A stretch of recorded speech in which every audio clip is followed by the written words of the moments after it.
அதோ அந்த பெஞ்சில் உட்காந்துருக்குதே அந்த பொண்ணுதான். நான் சொன்னபடி இந்த லெட்டரை கொண்டு போய் அந்த பொண்ணு கையில கொடுத்துருக்கேன். நான் இங்க செடிக்கு பின்னால இருக்கேன். இந்த லெட்டர் உங்க கையில குடு சொன்னாரு. யாரு? அவர் அந்த செடி மரம்ல இருக்காரு. சரி, இந்த அப்படி. ஆமா, இந்த லெட்டர் நீங்க தானே எழுதுறீங்க? ஆமா. நீ என்ன காதலிக்கிறியா? ஆமா, உங்க கையெழுத்து பார்த்த உடனே எனக்கு ரொம்ப பிடிச்சு போச்சு. ஆமா, உன் குரல் என்ன இன்னைக்கு ஒரு மாதிரியா இருக்குது?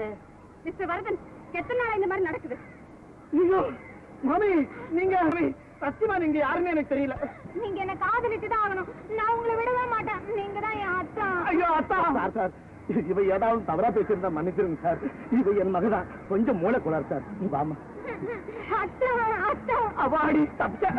மிஸ்டர் வரதன், அந்த பொண்ணு ஏன் உங்களை காதலிச்சான்னு இப்பதான் எனக்கு புரியுது. ஏன்? அந்த பொண்ணுக்கு மூளை கொளாராம. உனக்கு எப்ப மூளை குளார் வரும்?